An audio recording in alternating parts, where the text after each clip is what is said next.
10 ايام. احنا كده يعتبر بقاله 12 يوم. ده شكل النمو الخضري والتفريع. السلام عليكم ورحمة الله وبركاته. شوف النهاردة مشكلة كده في الزرع، مش ماشي شوية في الفلفل. زي ما انتم شايفين كده النباتات مش ماشية، او الجدر بتاعها. شوف الجدر بتاعها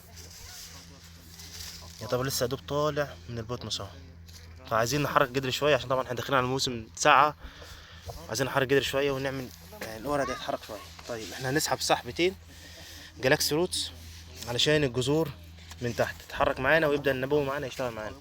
السحبة هنسحبها النهاردة 9/11/2022، وبعد 10 ايام، بعد 5 ايام هنسحب السحبة التانية.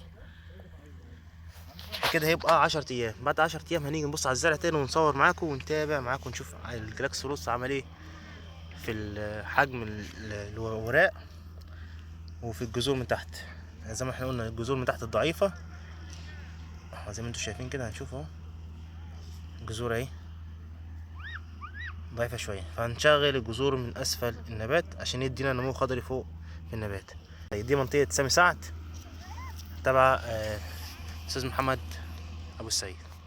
السلام عليكم ورحمة الله وبركاته. ان شاء الله النهارده احنا بنصور او بنتابع مركب الجلاكسي روتس اللي احنا في المزرعة اللي قلنا عليها هنصور بعد 10 ايام. احنا كده يعتبر بقاله 12 يوم.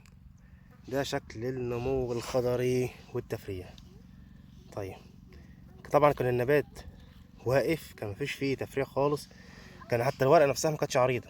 الورقة زي ما حضراتكم شايفين كده الورقة عريضة، بدأت تطلع او بدأ القمة النامية بتاعت النبات تظهر معاك، بدأ الورقة تفرد، بدأ شكل التفريع من تحت بتاع النبات يظهر معانا زي ما حضراتكم شايفين كده. حتى كان الاول يعني احنا رافعين كمان الشتلة، هم مردموا عليها شوية عشان يطلع جذور شويه. هنشوف بقى الجذور من تحت طلعت. طبعا احنا كنا قالعين الشتله المره اللي فاتت. بصوا كده شكل الجذور بقى اهي، شكل الجذور اهي. جدر ما شاء الله، الله اكبر عليه. ده نتيجه شغل مركب الجلاكسي روتس. الجذر بيطلع ميزه فيه، بيطلع مدبب. الاطراف بتاعته فبيسهل او بيسهل اختراق الجذور للتربه بصوره، فبينعكس طبعا على النمو الخضري فوق والتفريعات تظهر في شكل النبات معاك. كده احنا شفنا الجدر.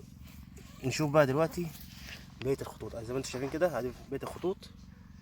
ما شاء الله، الله اكبر، حاجه ما شاء الله. خلال 12 يوم بدأ الموضوع يختلف معانا خالص كليا. الزرع كان واقف اصلا، والراجل صاحب المزرعه دوت كان عايز يقلع الزرع ده، بس بفضل الله تعالى ثم مركب الجلاكسي روتس بشكل النباتات زي ما انتم شايفين كده. الخط دلوقتي اتملى شجر او اتملى نباتات غير الاول، ما كانش فيه حاجه خالص بفضل الله تعالى ثم مركب الجلاكسي روتس زي ما انتم شايفين كده. حاجه تبارك الله ما شاء الله. زي ما وعدناكم دايما معانا الشغل الجديد والنتائج العالية بفضل الله تعالى معانا. ادي الخط اهو،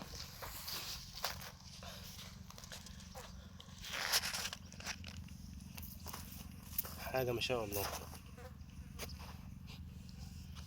حتى الشغلة صغيرة، تفريحها عامل ازاي.